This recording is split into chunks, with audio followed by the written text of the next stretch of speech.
Hi, welcome to Future Fast. And like always, we have a very special guest. And before I introduce our guest, I hope you're enjoying Future Fast. And those of you who are here for the first time, uh, I hope you will enjoy what you're getting into. And I also urge you to look up. We have very interesting conversations talking about longevity to health and electric vehicles to why hydrogen won't work to why electric vehicle itself is not a reliable thing, one of the perspectives. So we have very diverse conversations happening here. And for today, we have uh, Balagopal Chandrasekhar. And for many of you, you already know. And when I start introducing him, I may sound like a fanboy, which I am. Bala, as we call him, has been an IAS officer who quit the services, moved into being an entrepreneur. He built a fantastic company, which he eventually sold it. And then he became an investor and independent director in multiple boards.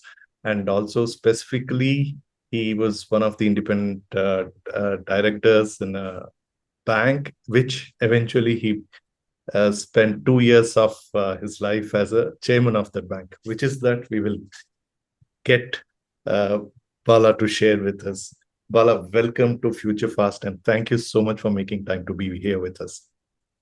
Thank you, Nanja. It's a pleasure to be on your on this conversation, and I'm looking forward to it. Well, Bala, can you please share your journey, which is like almost like a content for a movie? Starting off as an administrator, first of all, why you wanted to be an IAS to then becoming IAS, and then what led you to become an entrepreneur and then the board member and the chairman of a bank. It's just such a great journey.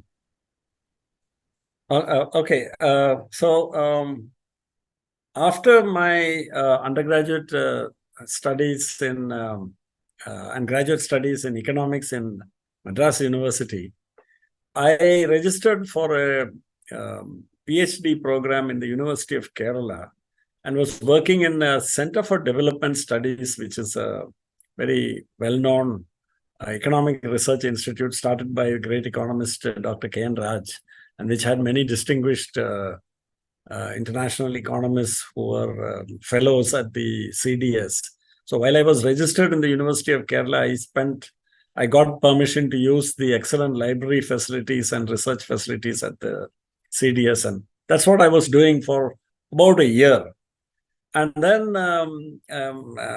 while I was working with a lot of interest into my research program, my parents requested me to give the IAS exam a shot.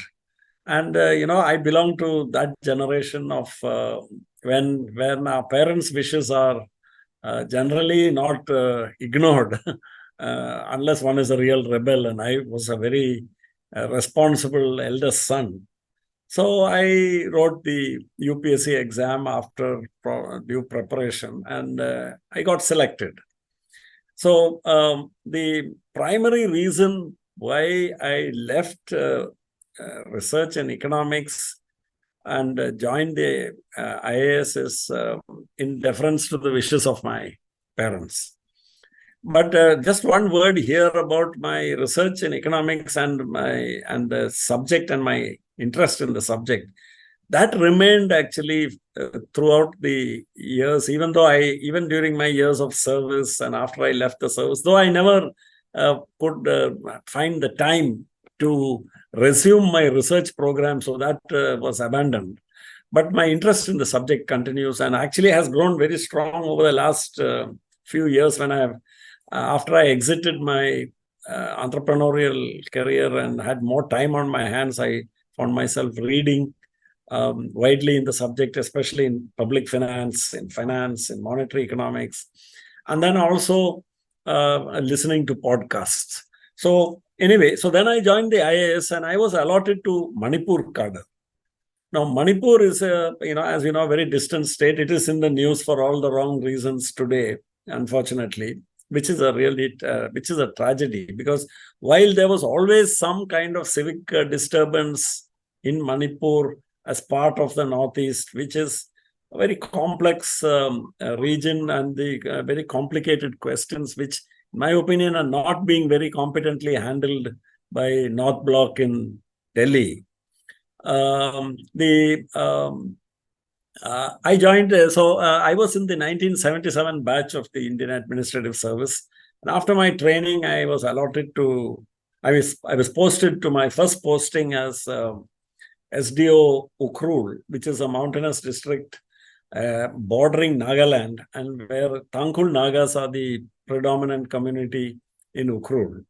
And I was there for a very short period, and then I was moved down due to other circumstances as SDO Imphal West. And those days in Manipur, we only had 5 districts. We had the 4. It was very simple. Those districts had very simple names: North, South, East, West, and Central District. Now there are 16 districts. So just like partly due to the growth of population, but more due to what I would call, like you have in the West, what's called asset price inflation. Here you have administrative inflation happening. You have many new districts, which all adds to the administrative burden of governance in a country or in a state without adding really much value. So I spent my period in Manipur, and then I also did a short stint on deputation to Kerala, because I had a personal tragedy at that time. My younger brother, who was an army officer, died in a motorcycle accident, and so that made it necessary for me to be at home. And both the government of Manipur and the government of Kerala were kind enough to facilitate my continuing in the service without having to take extraordinary leave. So I came to Kerala and was able to sort out the family, various problems which happened as a result of my brother's tragic death. So I served here, and then I went back to Manipur. And after that, it was on a visit to Trivandrum when I had just come to check up to be with my parents when my mother had to have an operation. I had a chance meeting at the Sree Chitra Tirunal Institute, which is under the Department of Science and Technology, Government of India, and is an institute which has a focus on biomedical device development and research. So I just went in since I had some free afternoon, I went and met the director, and then after that he guided me to the research wing. And then happens one of those things which one is never prepared for or one never anticipates. I met this head of R&D. There was a guy called Professor Ramani. So I walked in, met him, and 1 hour later when I walked out, I was a completely changed guy. That 1 hour conversation, I had no intention of resigning from the service. I had no intention of becoming an entrepreneur. I don't recall any conversation which I had with any friend saying I would like to be a businessman or anything of the sort. So sometimes in life, what happens is you take these kind of decisions. But this was the result of that 1 hour conversation with Professor Ramani was, for me, it was my epiphany, because I was basically a guy who was really not having much direction in my life in terms of what I wanted to do. All I knew was earlier I was interested in economics. I knew that I liked teaching to some extent and research and all that. So I was just following that. And then when my parents made this request to me, that's how I got into the IAS. So after 6 years in the IAS, and while I was doing quite well and quite happy with my service, I was still young and I was just married at that time. So then I had this meeting with Professor Ramani. And in that 1 hour conversation changed my life. In the sense that for the first time in my life, I got a sense of purpose. And in the sense that I felt, in fact, though Ramani didn't say it in so many words, what he was implying was, I was born to do this. And that somehow, I also felt the same thing, that this was something which was waiting for me and that I should take this opportunity. And so when I went back and met the director of the institute, he was astonished because he asked me, but you're 30 years old and you're an IAS officer, and in the early, I mean, you can heading towards the peak of your career and all that. Would you resign from the IAS to do this project? Without any hesitation, I said yes. When I say without any hesitation, I should also probably confess without too much thought also, because without thinking of the implications of all that. So when I left that meeting and went back, because I was in Trivandrum, remember, though I was working in Manipur. So I went back to my parents' home and I told my father, this is what I want to do. And I'm being very honest. Supposing he had told me, your mother and I don't think that's a good idea. I think you should continue in the service. Most probably, I would have just given up the idea and continued in the service and probably enjoyed my stint in the service as I was enjoying. But what he replied was, it astonished me. He said, to make us happy, you left your research career and wrote the exam and went into the service. So we are both content with that. Now, whatever he you was do, very mindful that you did it for them. Yeah. So he said, he was very moved that I even asked his permission. He didn't expect that I would do that because I was already 30 years old with the family and all that. I mean, with a small baby. And so then he told me, if this is what you want to do, you have our blessings, and whatever support we can give, we'll give you. So that was a real boost for me. Like I said, if he had said exactly the opposite, I think I would have just dropped the idea and, I'm being very honest about it. So then I went, and then I launched into the career of sorry, here, your wife was okay with this decision at that time? Yeah, I mean, in the sense that, see, we were still, both of us were very young, and she had that kind of, at that time, I think her idea was, she was surprised. I don't think she was very thrilled about the idea. But if it meant that we are going to be in Kerala and not in a very distant place like Manipur, I guess she was okay with that idea. Oh, okay. It was more the place. Yeah, other factors came in less about, I think there was she had a reasonable amount of confidence that I'll make a go of it, or probably the fact that she had no idea what the difficulties and the odds against my success were so high. She didn't know all that.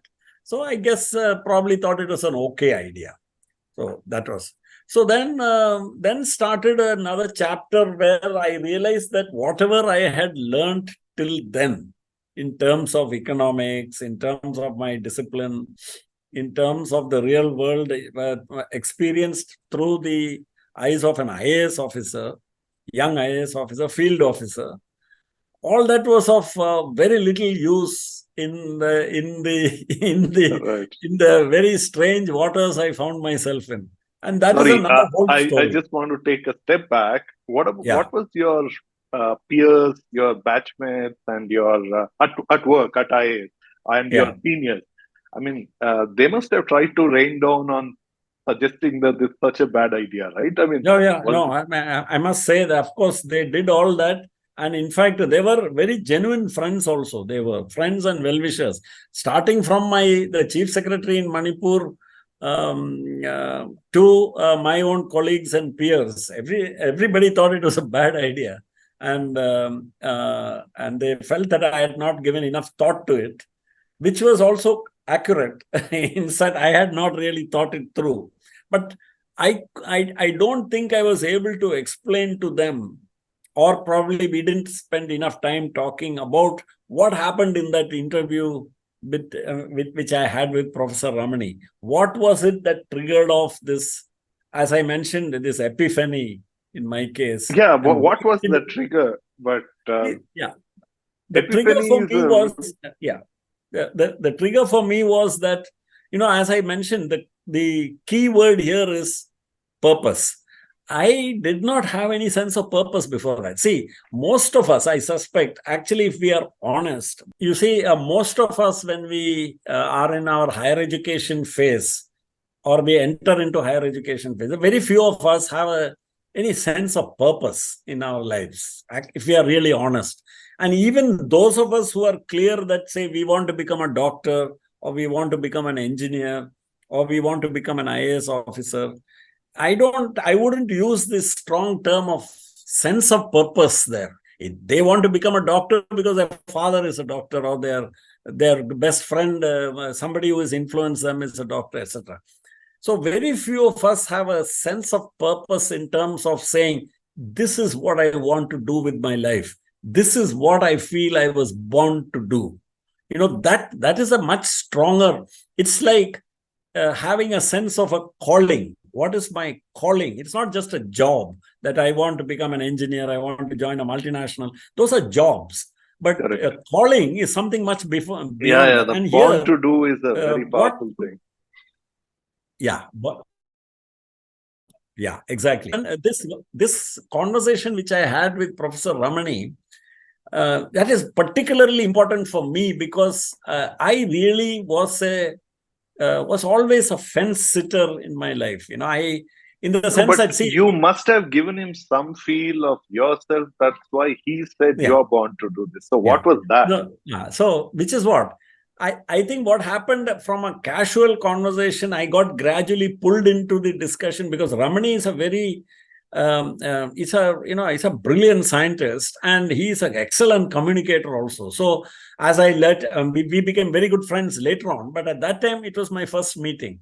So Ramani was able to communicate the excitement of developing a technology, then translating the technology to the market, to commercial use, and being a pioneer in the field of biomedical devices in India. Now, all those things came together in that conversation, and I felt a great sense of excitement.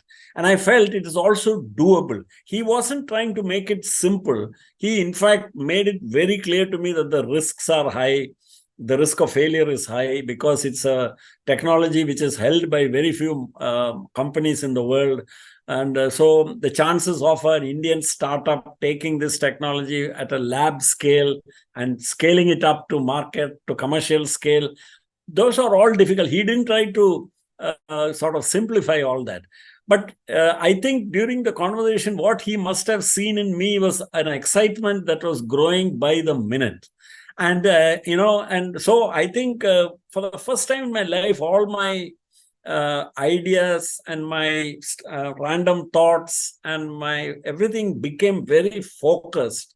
And from my responses, he must have felt that I have really fallen. I mean, I've bought this idea hook, line, and sinker. That is. How does that happen? I mean, here is a young IAS officer back home on vacation and just randomly visiting a research institute. So what is it that in you that gave him the confidence that you are that candidate for him? No, so I mean, very difficult to rationalize it, even with the benefit of hindsight. When I think about it, it is just one of those things like, I mean, he was a chemical engineer. So to use a chemical metaphor, I think the chemistry just really, sort of completely meshed between the two of us.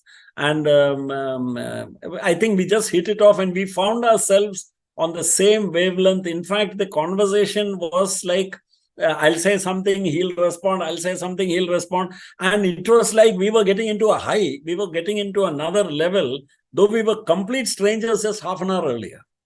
And by the end of that conversation, when he found that I was confessing all my limitations. I told him I have no technical qualification. I have no real kind of money and capital to bring into this into this field, etc. But I liked that whole idea of I felt it like a mission, and I felt that I am capable of implementing this mission, and all these other what were the main things to be done, like finding the technical people, finding the skills, finding the funds, finding the finance for setting up the project. All those were all things which I felt were doable. I mean, those things I felt are not going to detain me, but I knew by the end of the conversation, I knew within inverted commas that this was what I wanted to do.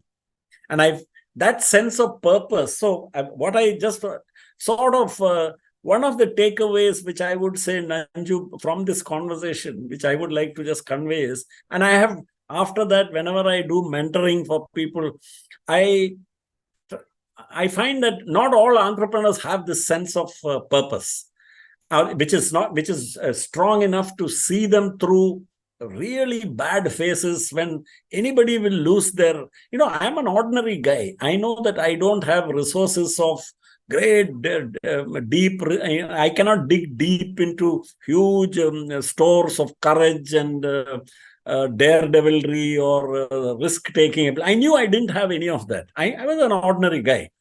The amazing thing about a sense of purpose, if you get that lightning strike or that epiphany or whatever we call it, once that happens, after that, very little can really stop you. You will, you won't make any statements, but you will keep going back.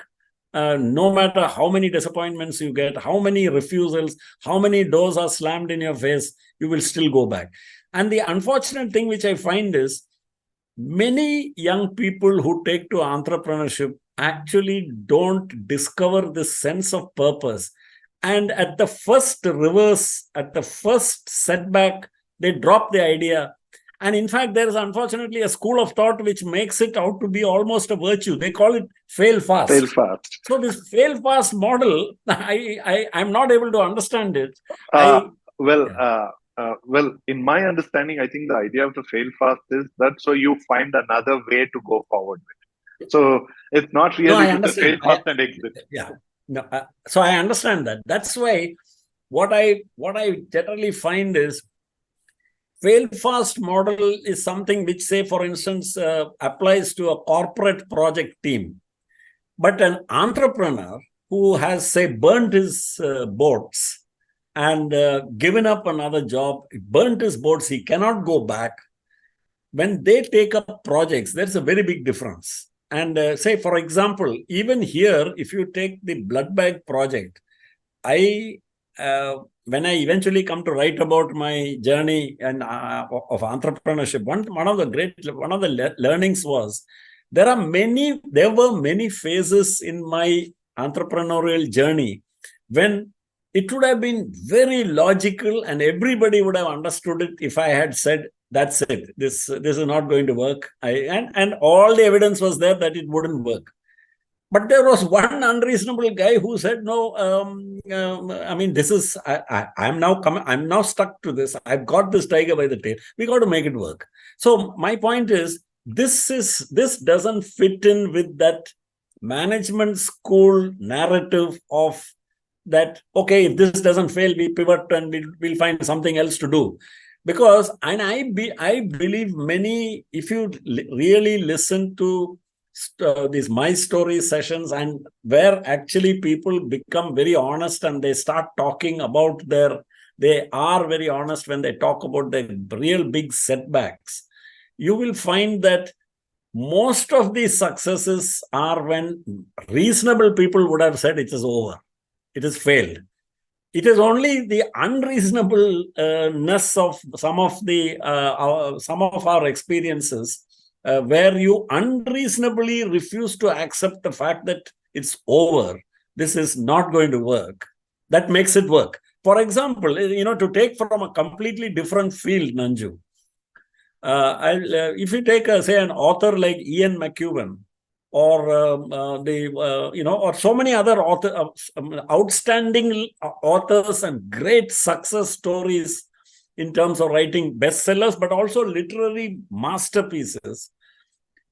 These are people who, for instance, Ian McEwan got 42 refusals from publishers. It was a 43rd one which worked. So I was just thinking, look at those 42 publishers and their editorial teams, how they must be kicking themselves for having said no to Ian McEwan's work, which became masterpieces and bestsellers later on. Like so many other writers also have had the same experience. So the publishing world is a classic example of the fact that persistence, and we'll come to that when we talk about the books, because I've got another story there. So my point here is, I think that was what happened. What happened was a real amazing bond was formed between two strangers, one young 30-year-old IAS officer and the other a very brilliant 50-plus scientist who was heading a research lab as part of a national institution.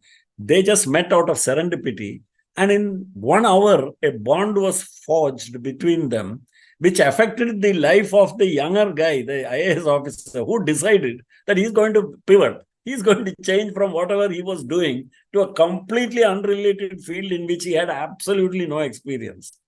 And the rest, as they say, is history. Well, even that history and the choices you made were quite odd, right? I mean, considering you actually, when you choose to become an entrepreneur, probably you had already gone out of Kerala. You had gone off to Manipur. Yeah. So technically, you could have started this company anywhere else in India. Yeah. And the choice of wanting to do it out of Kerala at that point in time, where Kerala was, I mean, perhaps even to this day, most people, Kerala would not be the first preferred choice to set up a factory, a manufacturing business, or for that matter, I mean, it would not be the first choice, right? Clearly. Yeah. So how did that happen? I mean, that must have been something else which must have been again challenged by many of your own peers. That's right. So the answer to that again is it's actually quite simple, because I did get a lot of well-meant advice from people in the service as well as my other friends, some friends who were in business, about setting this up in Kerala. So I did seriously think about it. In fact, I went to the extent of buying a plot of land in Mehboob district outside Hyderabad, which was because there was some central investment subsidy. And perhaps would have been the best location, right? In terms of even for that line of business.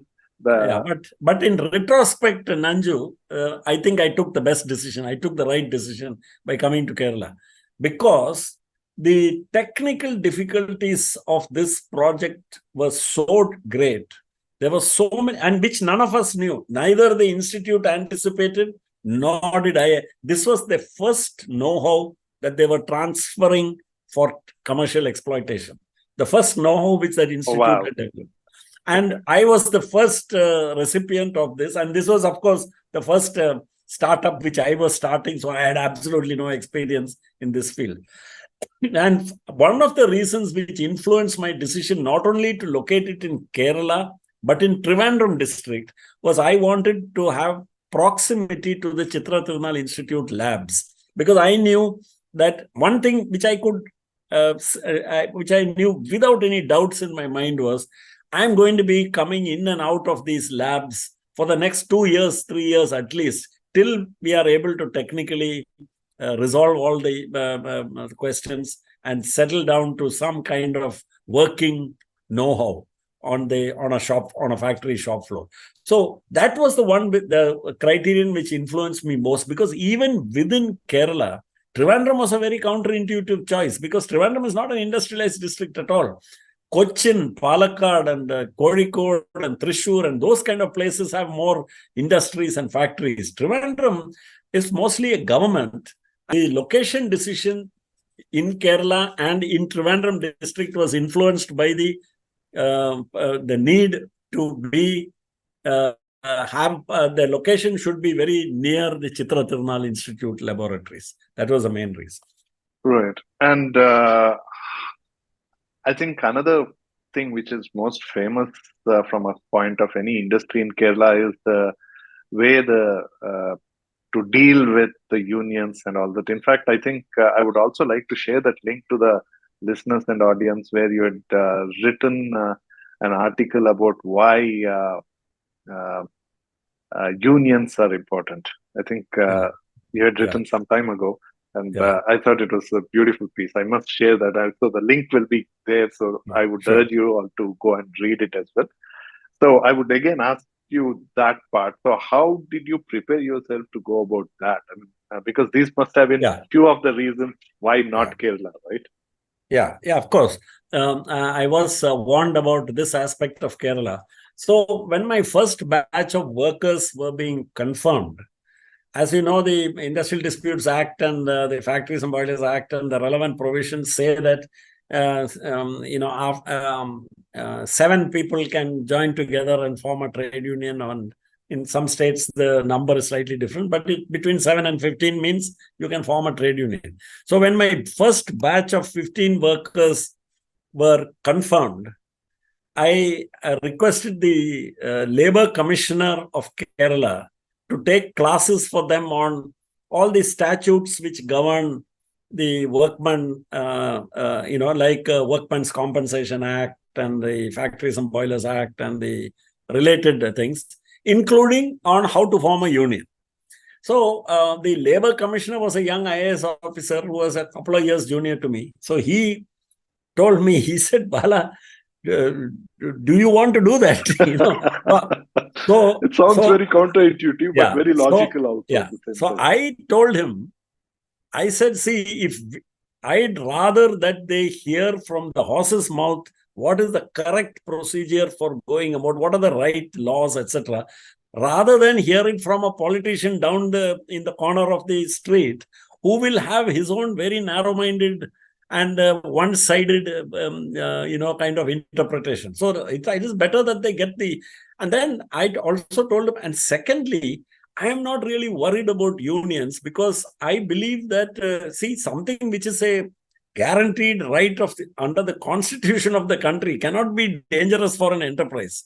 So it is by itself, it's not an illegal act. It is not anti-social or anything. And it is a right which is protected by the constitution. So I said, I have this reasonable kind of attitude that something which is enshrined in the constitution cannot be harmful for the enterprise. So it is up to me and the union leadership to work out a way of working together harmoniously. I said, I feel reasonably confident that we can do that.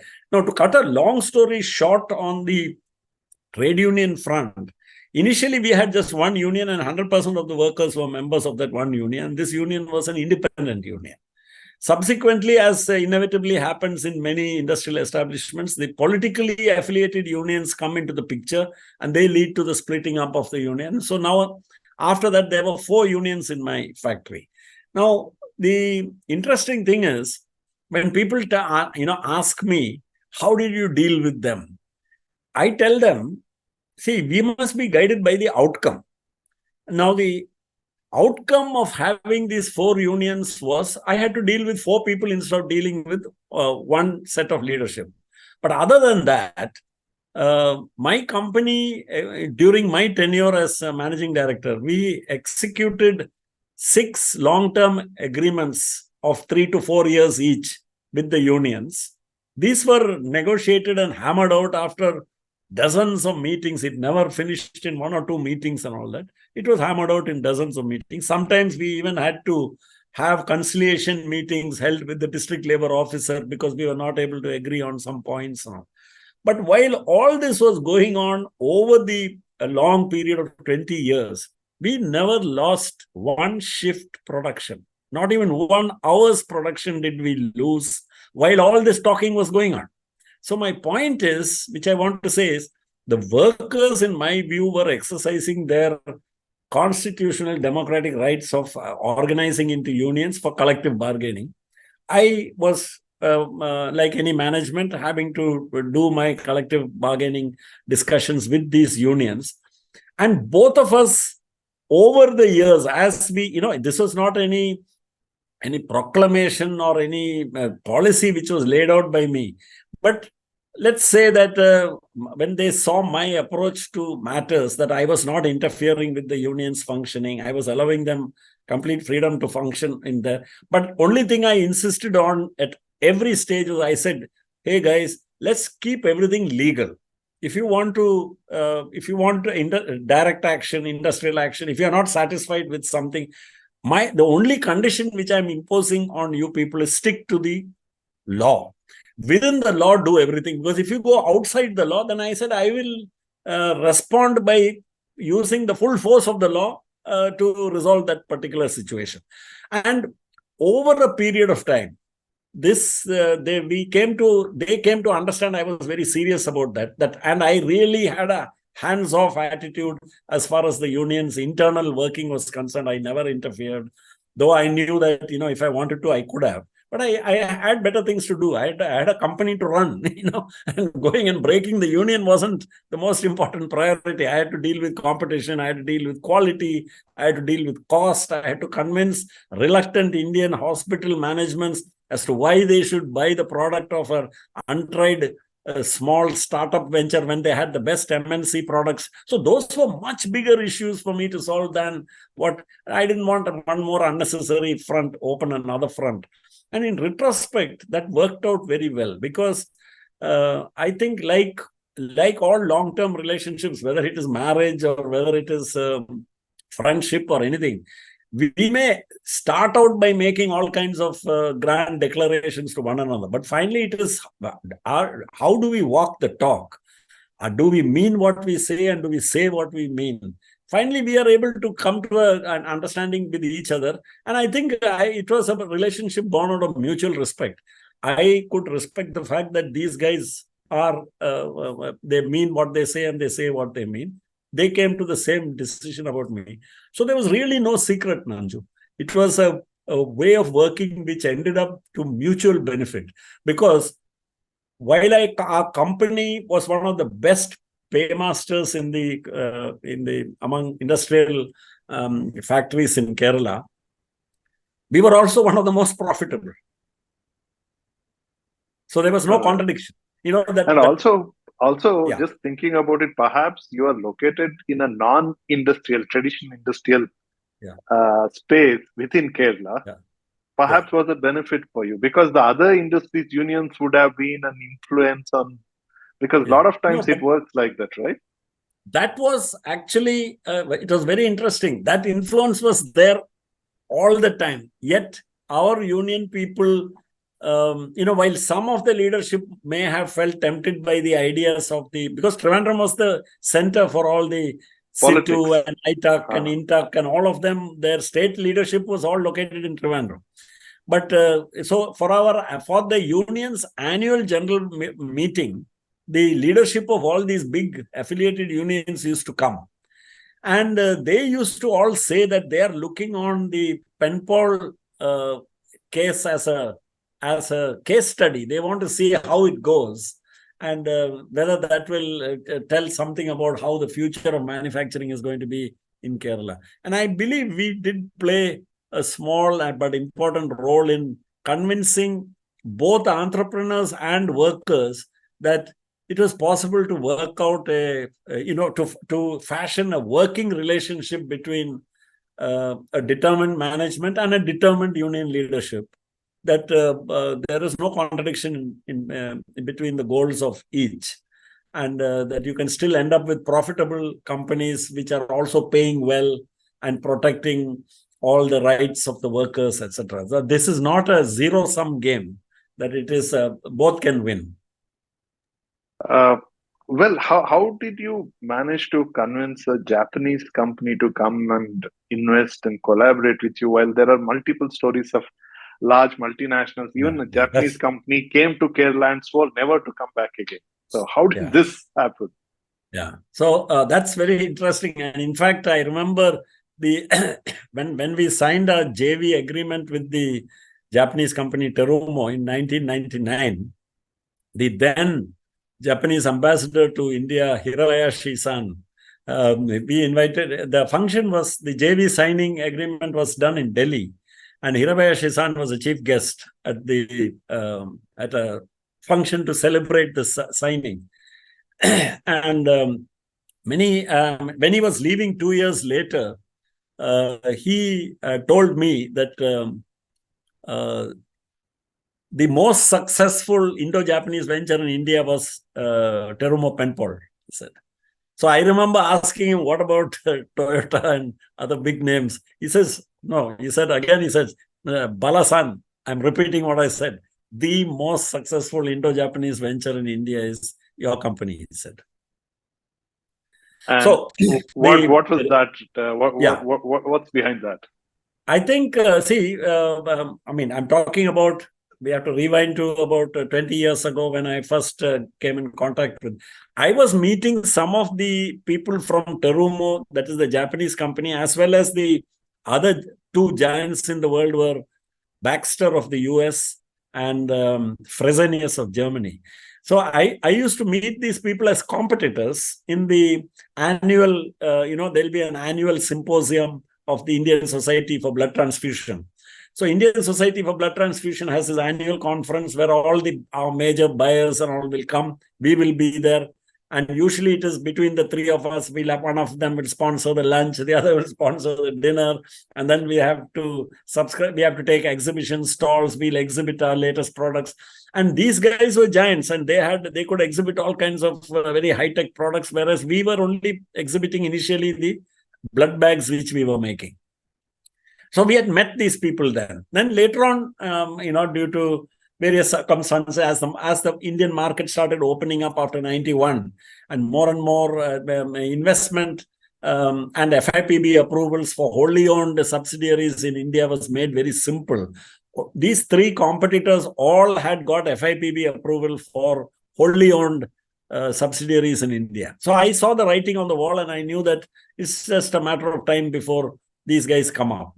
So my attitude was, if you can't join them, if you can't fight them, join them, So I talked to all three, and I found that I was most comfortable in the conversations we were able to have in terms of alignment of values and alignment of, especially perspectives of the long term and short term and all that. I found myself most comfortable with the Japanese, who were not in a short term game at all. Their game was a very, very long term view. And they were not looking for meeting some ambitious quarterly targets or all, but they were looking at a strategic view about that. So that was one of the things which made me comfortable about them.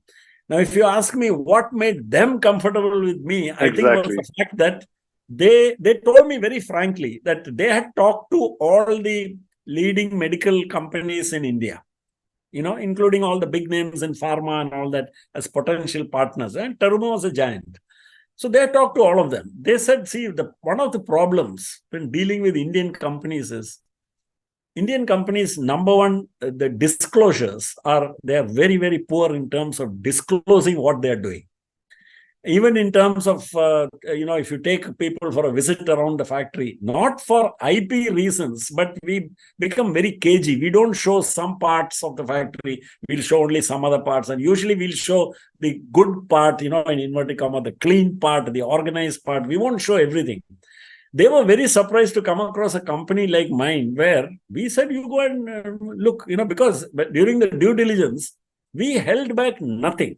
Because our view was, see, these guys are the companies who wrote the book about blood bag manufacturing. What are we going to teach them about blood bag manufacturing? And if I'm right, they were the world's second largest at that point of time?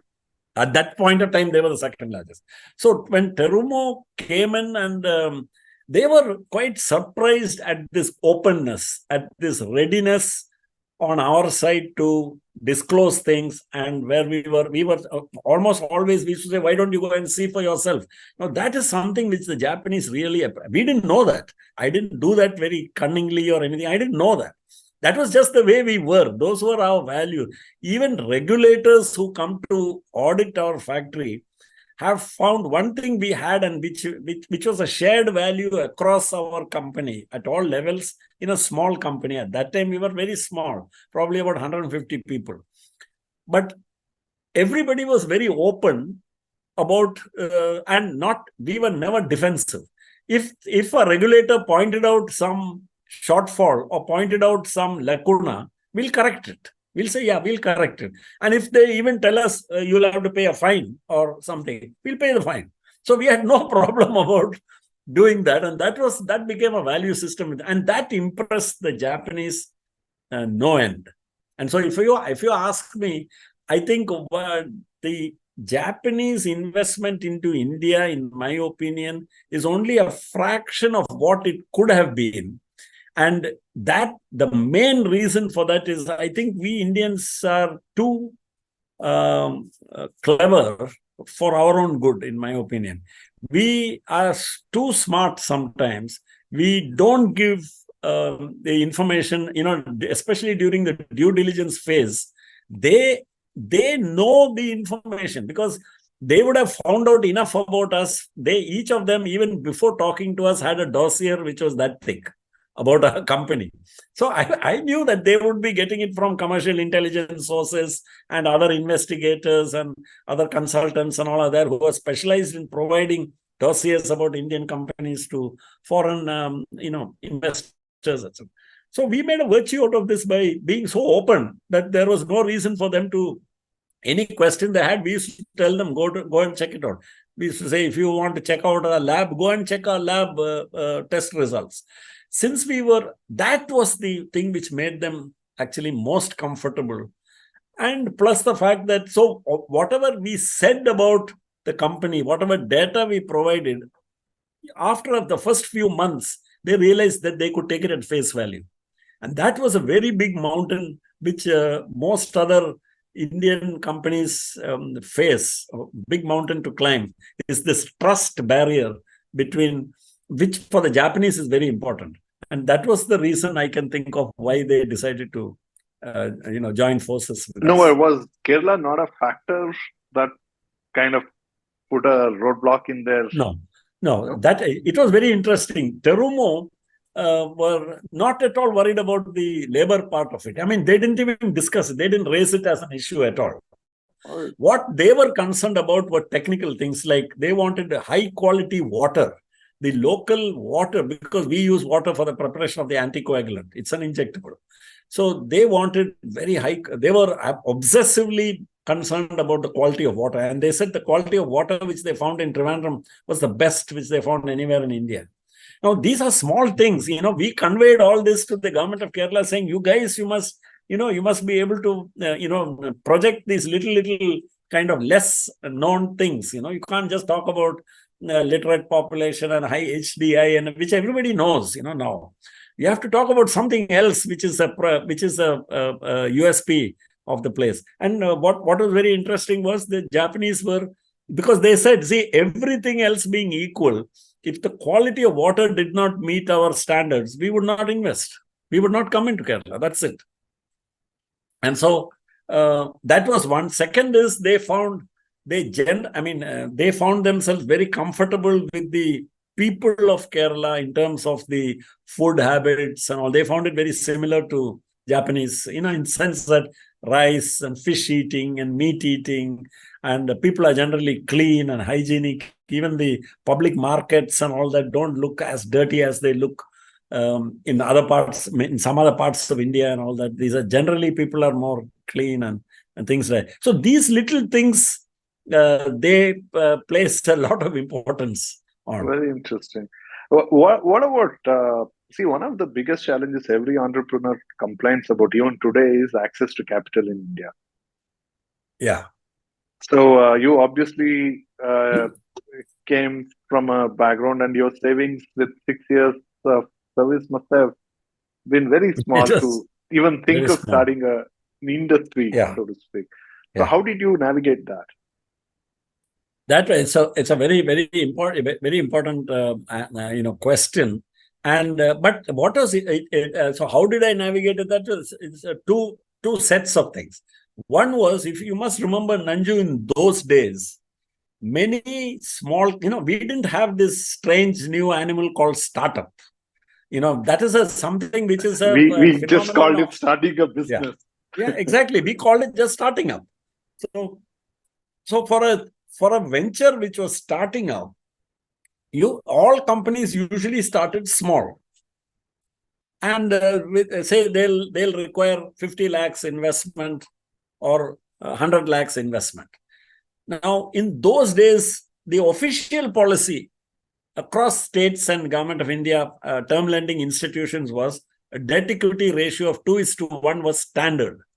So you started with the 2:1 debt equity ratio, which, in other words, if you needed 100 lakhs, 35 lakhs you had to find, 65 lakhs the term lending institutions will give you.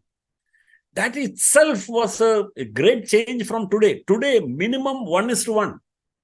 debt equity ratio today is 1:1. If you have 100 lakhs project, 50 lakhs, if you don't have and you don't produce evidence of it, the institutions, I mean, today there are no term lending institutions, it's all commercial banks. The commercial banks will not look at you, number one. Number two, they will want collateral.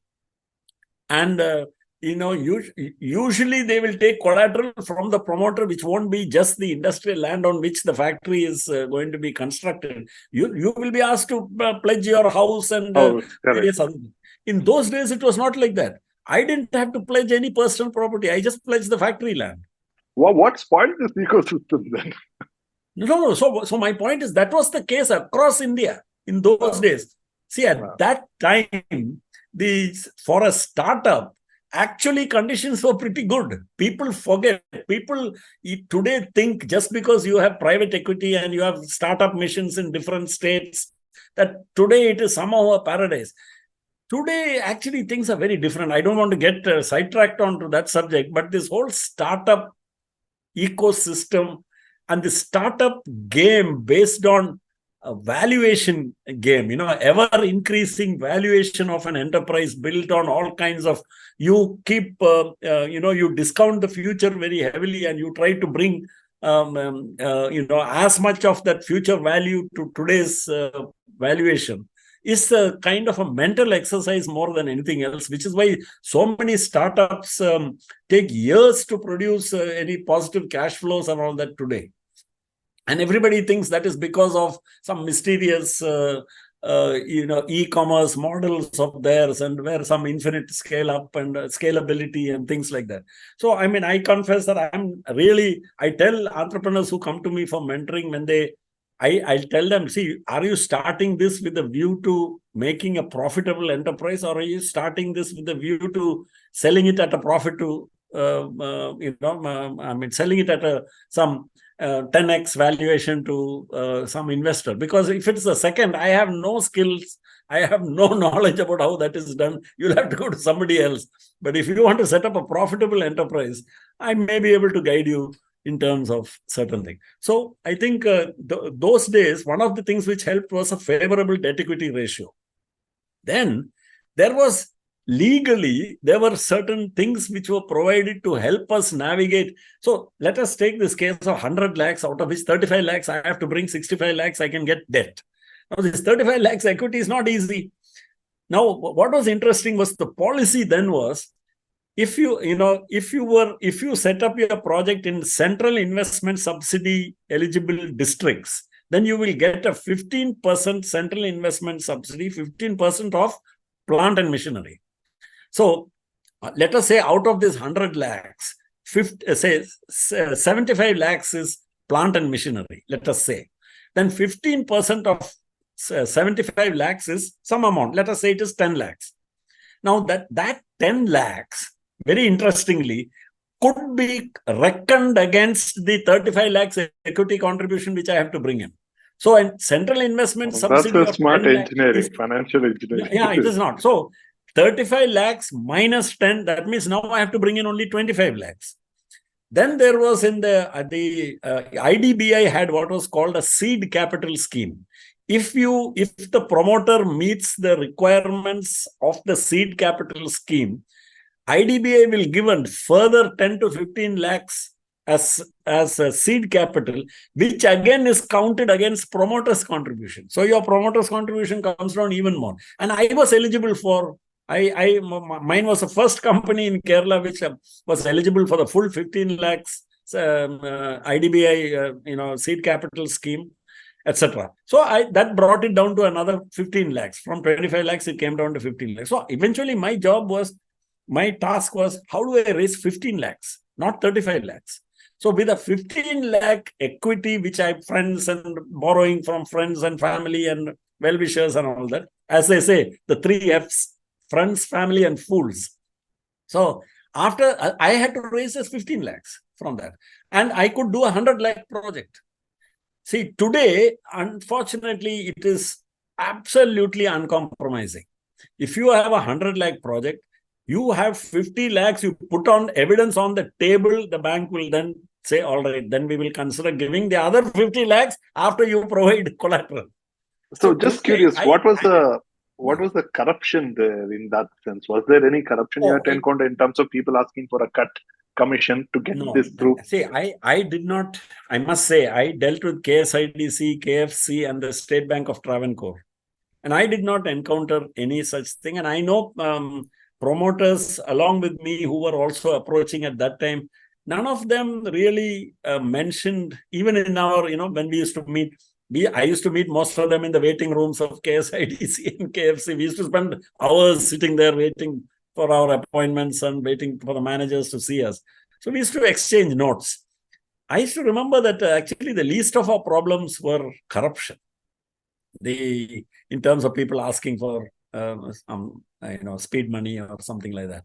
But I think the problems were more, the common problems which people faced were underestimation of working capital requirements. See, to bring down the project cost, in the project cost, you have plant machinery, land, etc., plus working capital margin. So, which has to be capitalized.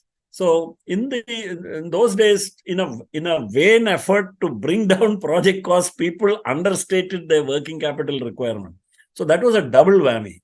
You not only understated the capitalization of the project, you also understated your working capital needs. So, the bank will give you a working capital which is probably wholly inadequate for your actual needs.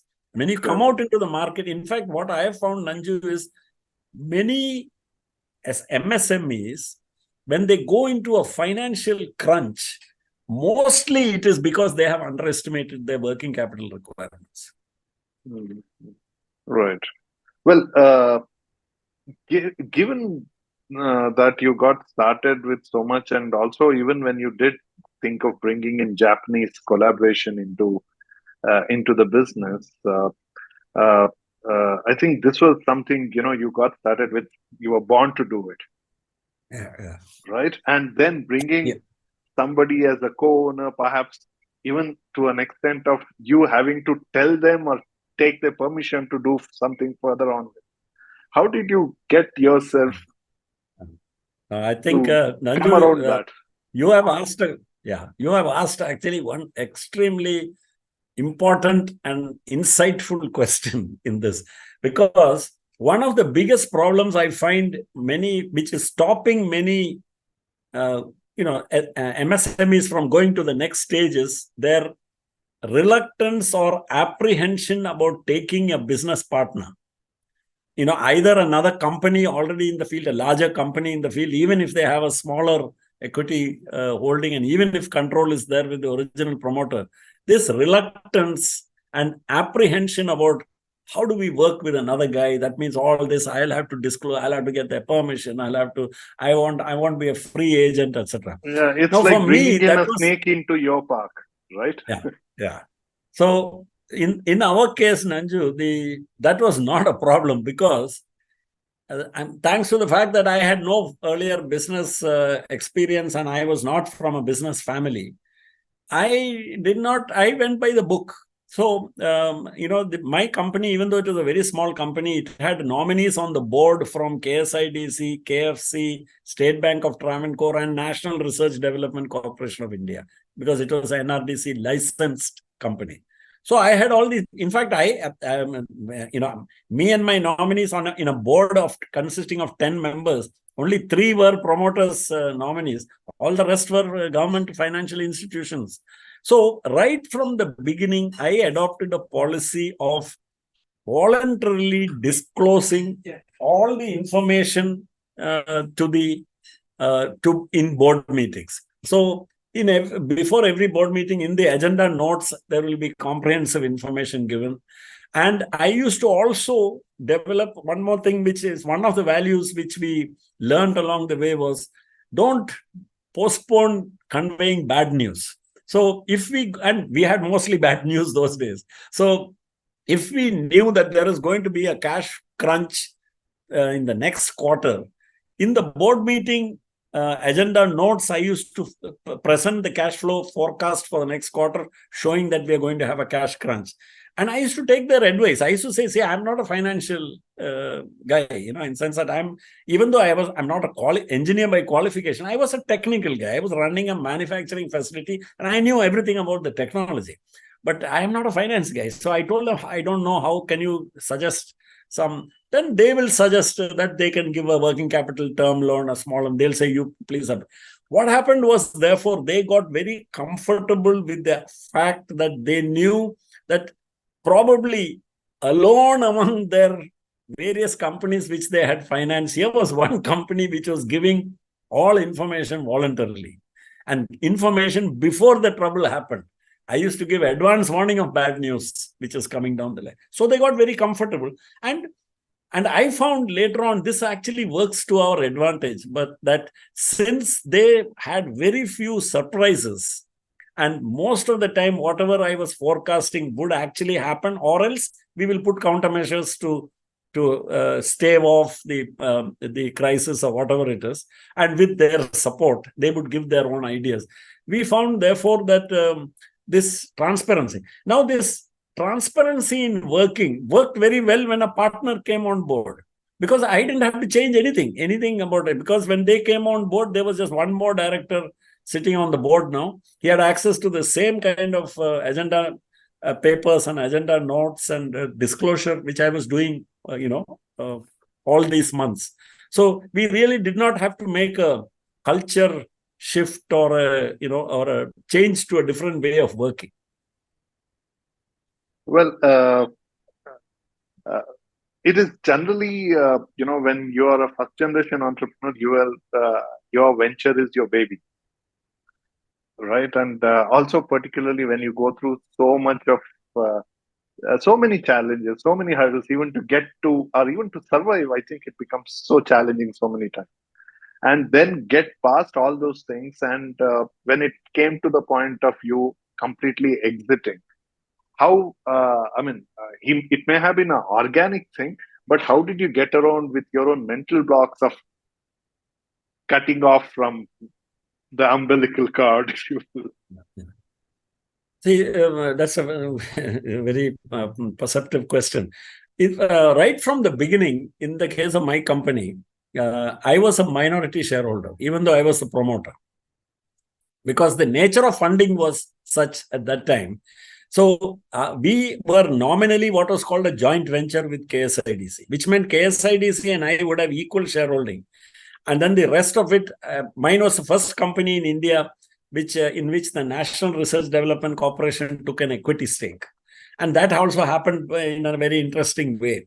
We ran up against an early problem that KSIDC, the funding institutions, asked for process guarantees. So I asked Chitra Tirunal Institute, and the institute officially told me they cannot give a process guarantee because their charter does not enable them to give such process guarantee. I asked NRDC, and NRDC also said that they cannot give process guarantee because nowhere in their practices do they give process guarantee for know-how that they license. So then I told them this is a catch-22 situation, because the institutions are willing to finance, but they will finance only if somebody gives a process guarantee. So then what happened is we sat with the NRDC, I sat with the NRDC, and then we were just saying, is there any way NRDC can put some money into the company? And they were saying, no, we generally don't invest. Luckily, one of the guys in the company secretariat office of NRDC pulled out the memorandum and articles of association. And we went line by line, we went through the whole thing, and we found a clause which even their management was not aware of, that to promote the adoption of indigenously developed technology, NRDC can subscribe up to 25% of the equity of a licensee company. So that solved my problem. So they subscribed to 25% of my equity. And this was much better than any process guarantee. Process guarantee will be just 5% of the know-how fee or something, which would have been a trivial sum. Here, KSIDC and all were very happy when NRDC came on board. So, every difficulty we turned into some unexpected kind of advantage, but not because we knew about it, but we wouldn't just give up. And we had no shortcut, like I couldn't just write a check. If they say that we were short of 3 lakhs, I had to find 3 lakhs from somewhere. And we usually ended up finding it in some very interesting, innovative way. And when it came to the exit, what were the factors? Because one, I think you had established yourself as such an important part of running this business. And also your own affinity to it. Absolutely. So how those two things? Yeah. So here, from the beginning, something in my mind, which I must confess, while I was a promoter, me and my brother, while we were the promoters, he was a co-promoter with me. Nevertheless, there were significant other investors, which were the financial institutions. Then when the opening up of the economy started and we decided to enter into a JV with Terumo, we negotiated with the institutions to all sell their shareholding to Terumo. So the institutions were happy. They got a reasonable exit at a good multiple of whatever value at which they had subscribed to the equity. So they were all very happy. Now, but again, I was a minority shareholder when Terumo came in. But Terumo, in the JV agreement, if you read, it was very interesting. They stipulated they are coming in on condition that I am going to be available to run it at least for the next 10 years. I had to give a commitment. And not only that, to ensure that I was sufficiently motivated, they upped my equity stake because they said I have to have sufficient skin in the game. Otherwise, I won't treat it as my own company. So my shareholding went up significantly, assisted and funded by my JV partner. So what I'm trying to get at is, I never thought about this as my company in terms of as a personal property. In fact, even without any ESOP, and because that was all still a little bit into the future, all these ESOPs, I used to think that there are several stakeholders here and I'm only one of them. I really genuinely thought that. That is, the other stakeholders are the financial institutions who have shares in the company. I said the workers are stakeholders. What would I do without them? And the managers are stakeholders, and then my customers who all trust us and they're expecting very high quality. So there was a whole stakeholder community out there. And I used to feel that it's always the thing was we. It was never, even by accident, I don't think I ever used the word I. That is, I am proposing to do this. I am going to set up another factory. Always the thing was we. So that was one. I never brought in family. See, my younger brother, he didn't come in purely from a family perspective. He came in because he was interested in working with me. And he was young and he had an MBA and he was trained in business management, which I did not have those skills. So I thought we'll make a good team. That was the only reason. And he pulled his weight there. The other thing which we decided is no bringing any family members on the board, and nobody is going to have any entitlement in any way. This is strictly according to shareholding. So if I had a certain amount of shares and I chose to give some of my shares to my daughter or son or something like that, that is between me and them. It has nothing to do with the company. So what I'm trying to get at is, I thought of this company I don't want to give it that kind of sheen, but Gandhiji is reputed to have said somewhere that businessmen are trustees. They should treat themselves as trustees of the enterprises they run and not as owners. And trustees on behalf of the public, on behalf of the larger thing out there. In a sense, Nanju, I don't know, in retrospect, I never felt this is my personal property for me to do with as I choose. I never felt that, number one. Of course, I was very attached to it because everybody, I had hired them. They had joined me 20 years ago as raw young recruits, engineers, manufacturing chemists, analytical chemists, biologists, and biochemists, and all that. So I knew everybody by name. I knew their family. I've attended every function in there. So there was a strong emotional bond. There is, even today, whenever anything happens in their families, I'm far away from Trivandrum. They will come to Cochin, meet me and say, sir, you must come for the baptism or for a wedding or whatever it is, because I'm part of their family dining table, sort of. So that is very strong.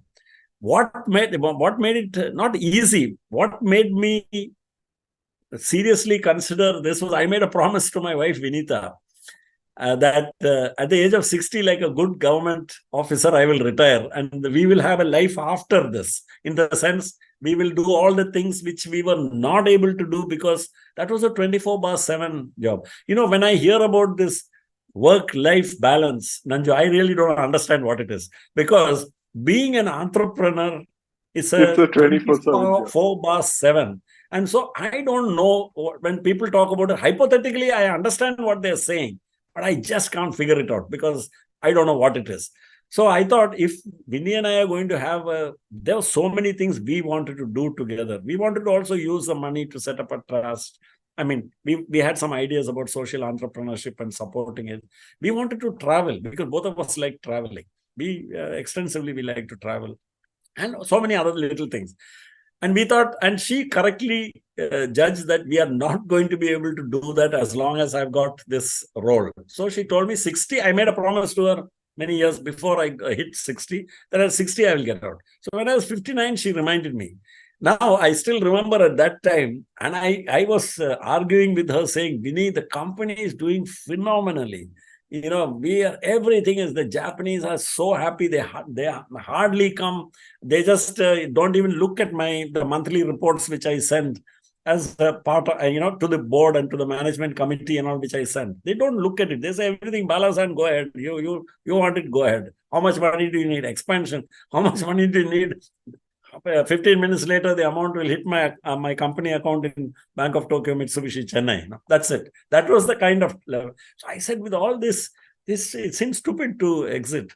But she said, she sort of was very, I think since Vinita, that she's can be very forceful. And I mean, in retrospect, I'm very grateful to her for having done that, because no, but now at that time, how was it? No, it was quite a wrench for two reasons. Not the emotional part, because that part of it I could manage it.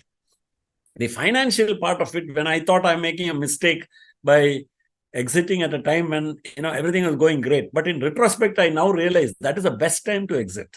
When everything is going great, your valuations are good, when whoever looks at it, whether the due diligence is done by one of the big four did it for Terumo, and they just brought out. So we were able to get a very good terms under which the exit was done, but it was not easy. The emotional part of it is, I have always thought that is sometimes over emphasized by promoters, and they become very sentimental and all that when they talk about it. I never felt that. And in fact, one of the things which I do is not only I mentor startups, I also mentor people who are in that mid stage and thinking of either getting in a partner or exiting their role in a company, and they don't know how to handle it because they've been running it for 20 years and they know everybody, and they feel almost as though they're being disloyal to their teams and all that. So that part of it, I felt I could handle it. I was not so emotionally invested in that sense to affect my commercial judgment. But I found the other thing more difficult to deal with. I was not sure that was the right timing. Now, in retrospect, I know it was the right timing. And what about your collaborators and your board? Because I think you had made yourself extremely dependable, right? So it's not the emotion part. It's the sheer responsibility of being dependable. Yeah. How did you handle that? No, that was I think when I communicated my intention to exit from the company, and I requested I invoked I didn't just legally do that. I just had a conversation with the chairman of the company. I told him I would like to. He didn't say anything because the Japanese are very careful. They have difficulty with English and also. He didn't immediately respond. But after that, there was a flurry of activity. And finally, my Japanese colleagues who were located in Trivandrum came to me saying, Bala-san, please explain to our boss that we didn't do anything to upset you. And because he thought that something must have happened which has upset me. trigger. That's why I want to exit. So then I had to go and remind him that in the JV agreement, there is a exit clause. And that I said, all I'm saying is let's do that because I want to move on. And I think this is better that now Terumo, takes over and runs the company in the way they really want to run it. And without this was the only JV of Terumo's worldwide. They had more than 28 companies in 28 countries of the world. All were wholly owned by Terumo, which they had bought. Most of them are American companies. They used to buy the company and get rid of sometimes they'll have the earlier management on, but those were 100% owned. This was the only JV.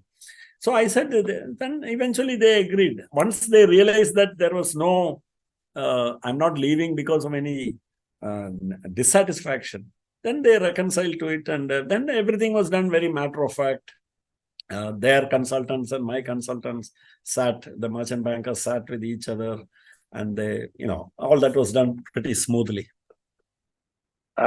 See, as much as sounds nice, looking back, it's more than 10 years of your exit, and you've done multiple things, personally and also board.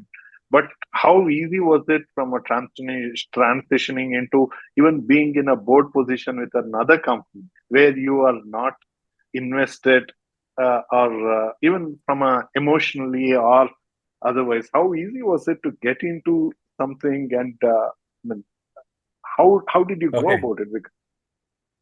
See, one of the things which I learned along the way, both in my educational career as well as in my service in the IAS, etc., was, with my character and mental makeup and the way I was brought up, was I used to, as a habit, question things. I always wanted to know, if somebody said do this, I want to know why should I do that. So if I gave an instruction and somebody asked me the same question, I was never upset. I used to have always an answer. I used to be ready as to why this person should do that. So that was the first part of it. Second, and also I found myself usually quite, related to this, I was quite contrarian in my views in terms of, for example, many times in business, I used to get advisors and well-wishers tell me that no one else is doing that. But that was never an argument for me not to try to do that. I used to say, you must give a better reason than no one else is doing that, because I don't think everybody else is exactly considered all options or anything like that. So that was the first. The second thing which made it easy for me to do this transitioning was that, and which made me, help build a culture of which was willing to live with failures. You must be willing to accept failures, was the readiness to adopt a trial and error method whenever faced with any tough question. We used to say that, let's try this. Okay, if it doesn't work, we'll quickly change that and we'll try. So there was a willingness to try.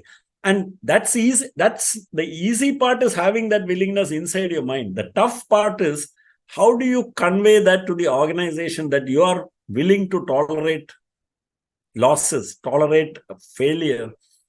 Because if say a junior says, he goes out and tries something and you lose a few lakhs as a result of that, and then if you shoot the messenger, you're conveying the wrong message to the organization. So here we were, so trial and error, readiness to try new ideas and willingness to tolerate failures was another thing which I learned along the way as part of the package of skills you need to make a new enterprise work.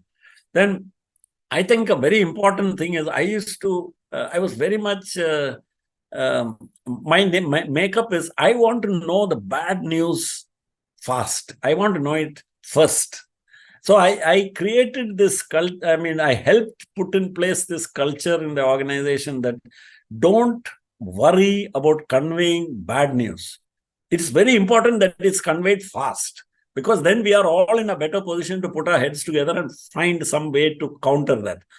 But many organizations, the bosses don't like bad news. So what happens is people don't convey the bad news till it is too late, and by then it becomes a big problem. So I remembered somewhere some apocryphal story of Napoleon, that one of the reasons for his success was that his field commanders were never afraid to convey bad news to him, because he used to tell them whenever he retired to his tent for a short nap, he used to say, "Wake me up only if there is bad news." He said, if there's good news, then tell me over breakfast tomorrow. You need not wake me up. If we win the battle, don't wake me up. But if we are going to lose the battle, wake me up. I like that story. Oh, yeah, it's beautiful. How do you attribute, obviously a lot of people introduce, or everybody introduces as a very successful man. So what does success mean to you? So for answering that question, Nanju, I think it's very important to explain to you that I am a person who had become in my venture I had got to know failure so well that success had a very sweet kind of meaning for me. It was not numbers. Success was, for me, was the polar opposite of failure. And since I had been there and experienced all the downsides of what it means to fail, what it means to be regarded as a failure by the people around you and the people you are dealing with and all, that success was a very sweet thing. And, it meant something which was, so for example, it was one essential part of success for me is financial security, because I was almost always, it was like the wolf at the door. For the first 10 years of my venture, we were in that sense of financial insecurity. Even after we got over our initial technical problems and all that, the things were, we had make or break things which were always hanging over us, like one large order. And since we were dealing with the most stringent category of products, which were classified as life-saving devices by all regulators all over the world, there is zero tolerance for error and quality defect. And if a adverse incident was reported from the market, adverse incident usually means a patient dies for a life-saving device. So so that being the case, the success for me was that we knew we'll face problems, but every day, every month, every year, there were victories where we were able to establish that problem was not anything to do with the device. That was success for me. And it was a moment of great thing when we were able to prove to a regulator in Argentina or prove to a regulator in the Philippines or somewhere, and they accept it. The regulators are also very fair in many of these places. They're very tough, but they're very fair. And we were always so well prepared. Those moments were fantastic. That is, so success was, I think, sweeter for me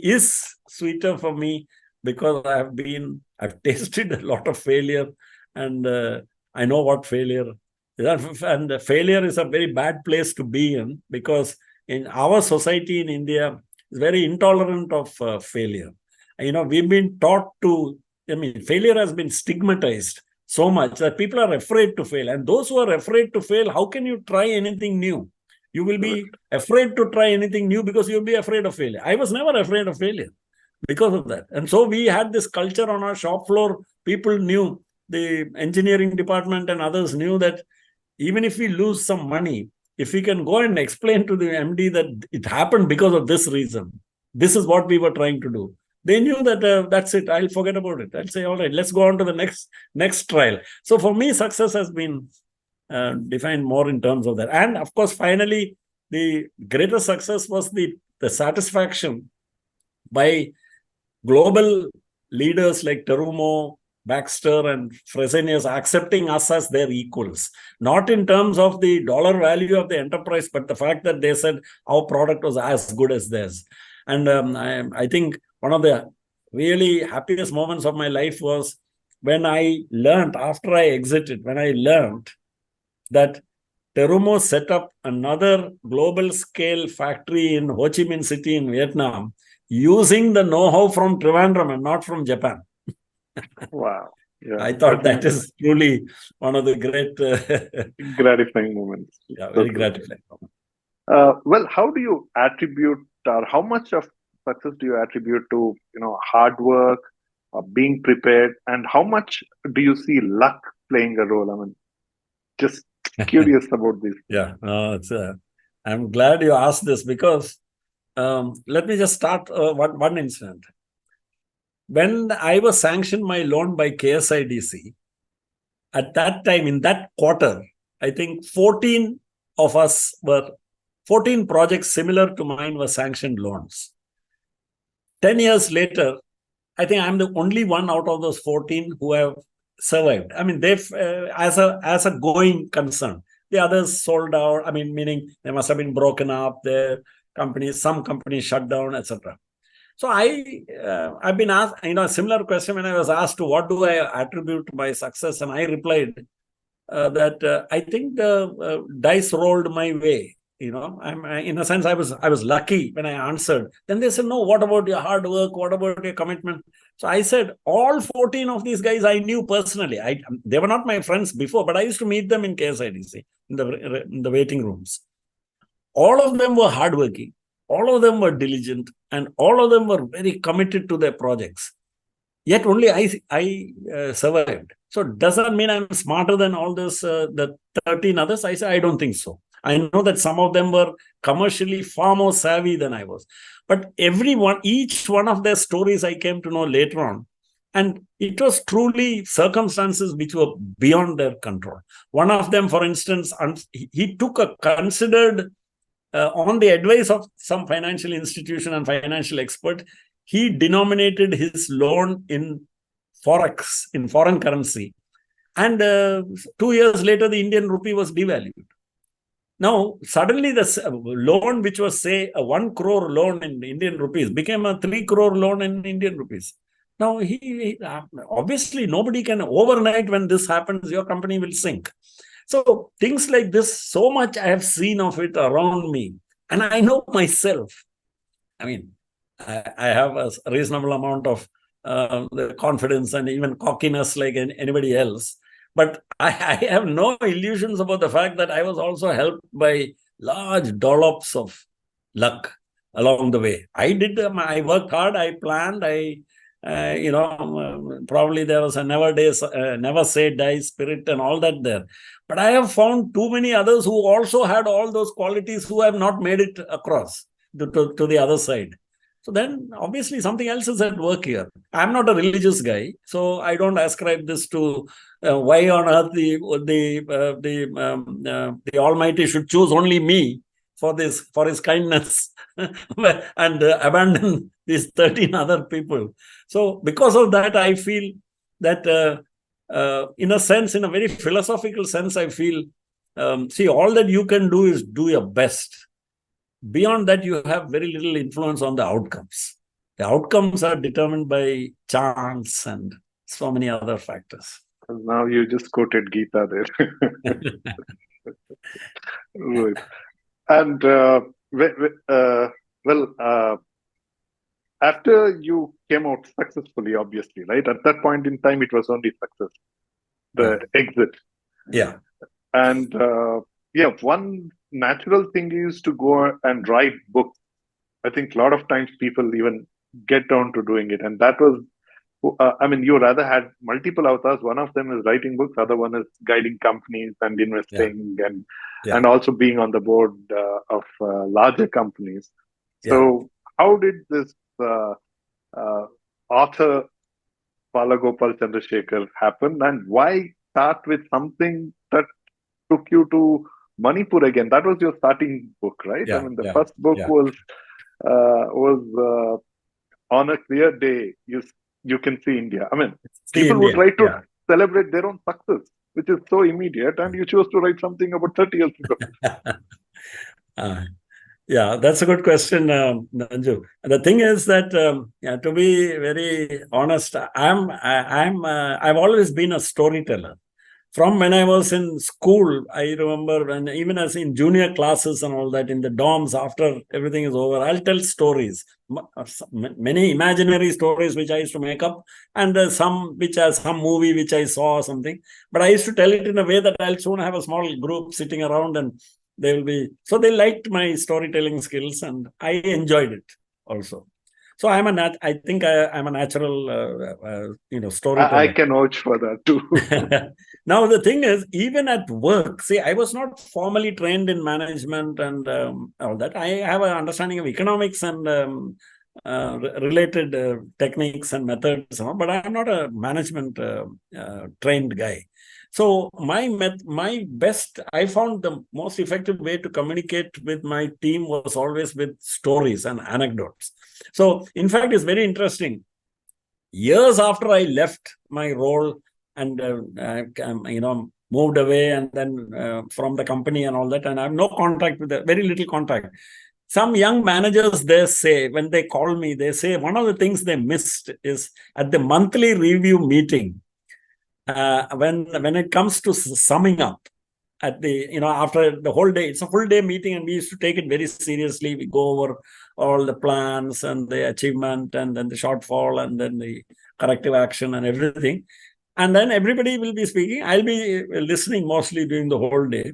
And me and my colleagues on the board and all will be listening. Then in the end comes a 30-minute session when I have to sum up. And I will always tell them a story, I believe. I mean, I never thought about it that way because I communicate best in stories. But what is interesting, Nanju, is I think stories stick.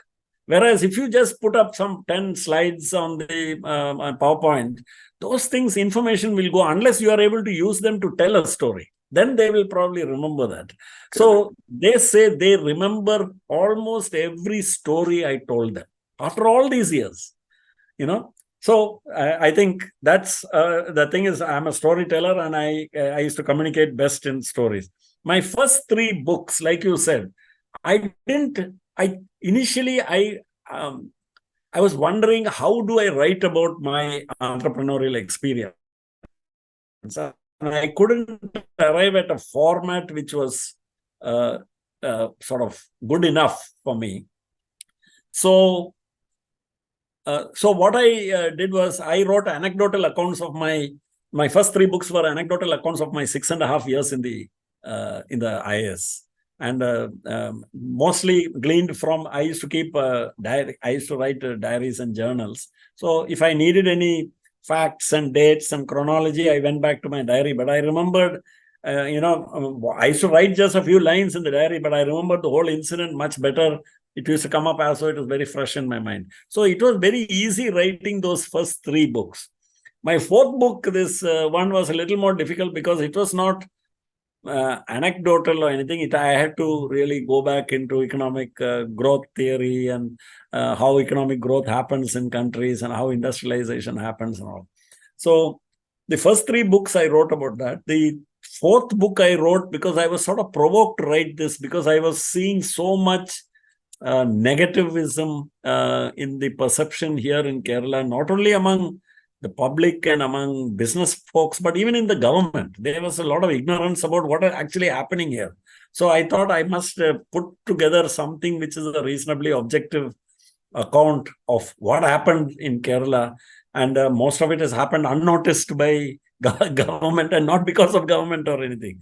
So that's how I wrote the 4th book. My next 2 books are also under planning, which are also going to be about related fields like blood transfusion and, some big failures in India where we could have taken some public health initiatives. We should have taken some of those public health initiatives, which are long overdue and very badly needed in the country. So I'm writing 2 books about that also.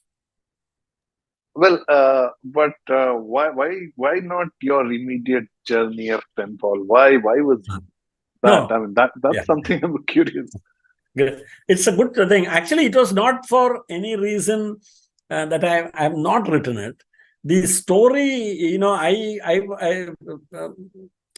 my concern there is that, some of the anecdotes will not reflect well on, even if I leave names out, it will not reflect. I mean, I know I can overcome that and finally find a format which will help me. So one idea which I've now got is to write a how-to book, in a manual format, to write a book called, which will have the theme, how to build world-class using local resources, because that's what we did. It was not done out of choice. Since we had no money and since we had no way of attracting the best talent, getting the best equipment, we had to do with whatever we had. And we ended up building world-class with that. So I've learned a lot of very interesting things. I'm thinking about it. I put some points down saying almost all of those things which we did had very little to do with out there. It's all inside here, inside our head. Those decisions which we take, those choices we are willing to make, those choices we will not make as a conscious policy decision. So if all those things happen in the mind, you can build world class, even without high caliber resources or the best in class machines or anything. You can still build world class. So I'm writing that. About the story of the implementation of the project, I'm not very sure any longer whether it is really salient or whether it is really relevant today, because the world is moving on. This will become like, it's almost dated by its time when it was done, when we had institutions like DGTD. No, but yeah, true. I understand that. But maybe I think the way you were talking about in terms of how you could build a world-class product, even out of whatever the limitations we have, I think that's one. But I think another thing is like what you mentioned in terms of the very way of we make decisions and the choices we make. I think these things are timeless. Yeah, these are very human. You're right. So actually, I've not abandoned it, Nanju. What I've done, I'm just still trying to find a format so that I don't want to, I want to just be careful that, some of those things about choices, ethics and all that, there will be, the protagonists will, even if I don't name them, people will be able to put 2 and 2 together and figure out who was involved. So I just have to find a way of navigating a couple of those issues, because many of these stories, especially about corruption, bribery and all that, we have some very interesting stories about very interesting solutions to this, this thing which you hear about. People say, oh, India is, the processes are so complicated and dilatory that we are forced into this system and we are helpless if we want to survive. I completely disagree with that. I don't find any necessity for anybody to succumb to corruption, succumb to all these things. You can still do business by being squeaky clean. And if anything about our company is that it's not that it's the greatest manufacturing company in the world or anything. It's a company where a 1 rupee bribe was given. And still we managed to make profits and give good returns to our investors and have a contented and happy workforce. So I don't think these are contradictory things. And lately, as I follow you very actively on LinkedIn for many years, ever since I've got to know you, you've always been one of the strongest voices for Kerala. I think more than perhaps the Kerala politicians or the celebrities who actually make a living out of an identity of a Keralite. Yeah. So, do you plan to get into politics? No. See, the thing is, I am active enough as a citizen to think that as a citizen, I feel that we should not, our being participants in this democracy is not going once in 5 years to vote. But we should take an interest in, say, for instance, in what happens in our local, in the ward, in the street, in any voluntary organizations of civil society, wherever we can. So I believe in that. There again, one of the things which I now realize was there animating me and my actions was, my organization was also run very democratically, in the sense that it was run democratically, meaning when every decision was not taken by me, or the crucial decisions, we sat around and we discussed it and we tried to take it. So I have found this a constant paradox that if you take the West, for example, and especially those countries which proclaimed their love for democracy from the rooftops, their organizations are the most tyrannically run organizations you can find in the world. They're totally totalitarian organizations where the views of the employees are not taken into account for anything. So I find that a paradox that, say, in the US, once in 4 years, the guy goes and votes and he thinks he's living in a democracy. But he goes to work. It is an autocracy that where he is living, where things are run by fiat, where decisions are taken by administrative fiat, where there is no consultation, no participation. I find, but I'm happy that in my organization, I used to tell my factory manager that I used to say, see, democracy is not only just listening to the union leaders, but I say in the factory, you have a works committee. The works committee is supposed to discuss the condition of say the food served in the cafeteria, the cleanliness of the toilets, the parking space, and the condition of the roads and all that. Many things unconnected with the transactional part of the relationship, which is the work. So I said, we have to give importance to that also. And I want to see minutes of all the works committee meetings. They knew that I will look at the minutes of that. And these were all very thriving little, kind of entities where there was a democratic process going on. So, well, I think that this is, as a... this is a word, for instance, which we use very often in this country also. But I don't think many of us think twice about the fact that we run our organizations and all that very undemocratically. But after your business, most passion that you come across, that you portray, and also which comes out so strongly in your writings and all, is Kerala as a business destination. Yeah, Kerala. For this. So that is what prompted me to ask you. Okay, so let me just address that part. Yeah. No, let me just address that part of it about Kerala.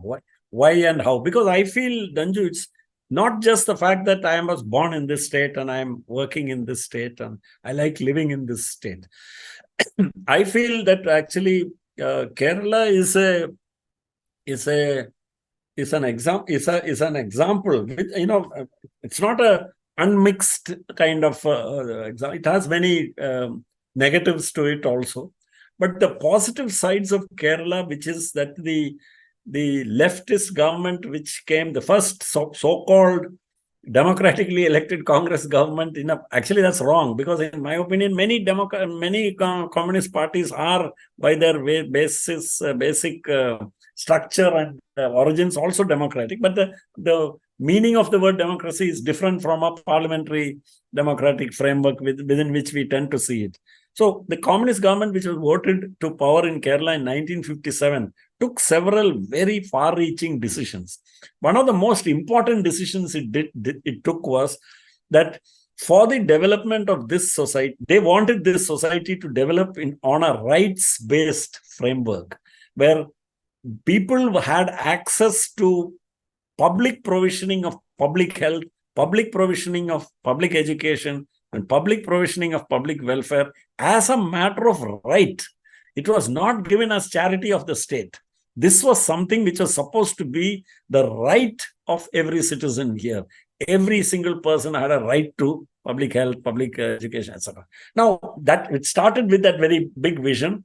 And then, of course, they have run up against various other things like the limits imposed by state public finances and all the consequent issues. The center-state financial relationships, which determined a lot of stuff. Central interference in the functioning of the states. The first government to be dismissed invoking president's rule was the government of Kerala in 1958 or 59. And after that started. But this was a good thing which was done. Now, subsequently, I remember reading somewhere, Amartya Sen, when he wrote that when he was a lecturer in Delhi School of Economics in the early part of his career. When they were doing interstate comparisons, Kerala was a laggard state in almost all the parameters of economic development in terms of industrial output, agricultural output, various other things. It was a laggard, not the last, but it was a laggard. And then he said he had no particular interest in Kerala. They were. Then he said the next time he looked at the subject, he was astonished at what he found.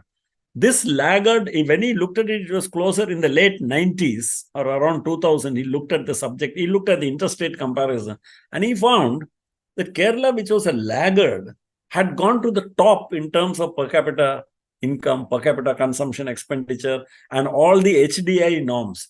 Now, he said that sort of went against certain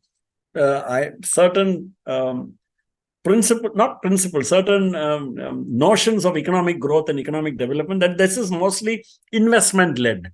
But where was this investment? There were no factories and nothing here in Kerala, which all came up in other parts of India, the big public sector giants. Kerala had nothing, didn't get a single one of those public sector.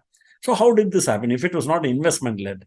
And then he was only able to, that's when he came up with this coinage of the Kerala model, where he said, they spent whatever money they were able to get in the state government, they spent it on public provisioning of public goods.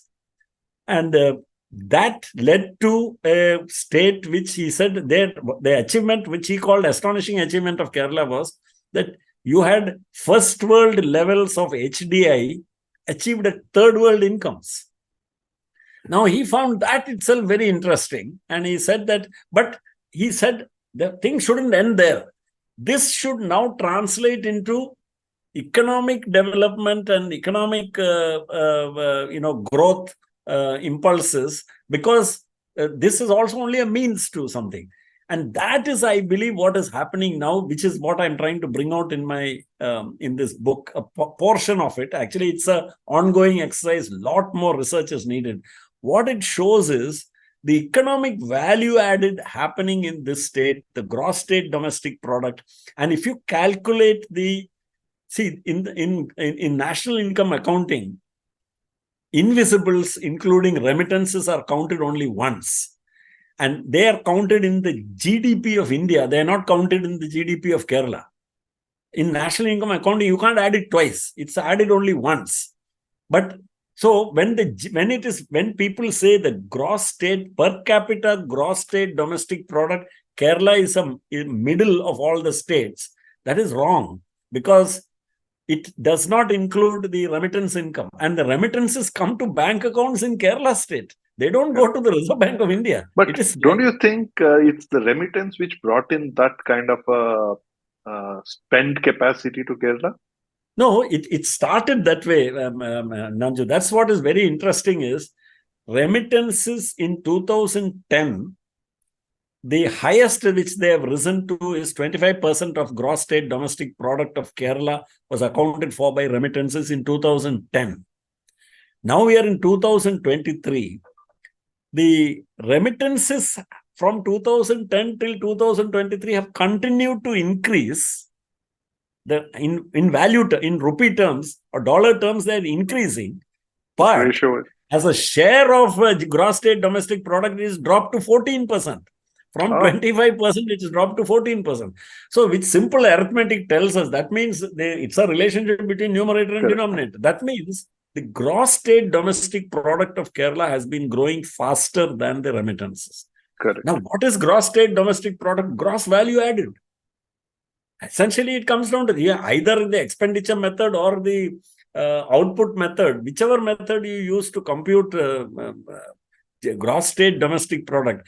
And therefore, the better indicator of Kerala's relative position compared to other states is indicated by the per capita consumption expenditure in India compared to all the other states.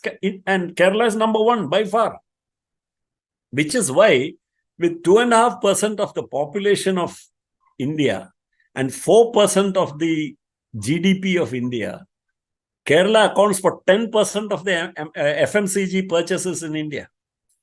10%. Oh, that's huge. Yeah, That's huge. So, which is why if you go to the smallest towns and say, if you fall asleep in Cochin airport and wake up when you are in, say, Muattupuzha or Todupuzha or Manjeri or, any of these small towns, and you stop in a street, you'll think you're in the heart of Cochin. Because the shops are overflowing with the products. White goods manufacturers have showrooms where refrigerators and air conditioners and everything is, everybody is buying all this stuff. So the consumption expenditure actually indicates the economic status of a people more than the calculation of the per capita gross state domestic product, which is income. Because income is an accounting convention, it can be understated. Expenditure cannot be concealed. Good. So, is that why you became the unofficial brand ambassador of Kerala? Actually, this is, I never get tired of this, performing this role. But you didn't answer my question. Politics. Will you? I'm sorry? Will you get into politics? No, I will not get into politics. Because the politics the problem here is, I think politics will have to, the political processes will have to be reformed to a significant extent if we have to bring in meaningful democracy into India and into our states. Because it's the same thing which is a dysfunctional democracy like we are seeing in the US and Britain and all. This two-party system, the party system is a very tyrannical kind of system. Say, for instance, Bernie Sanders. US needs somebody like Bernie Sanders. US needs somebody like Ralph Nader and a few others like that to come there. They will not be allowed to come there because of the party system.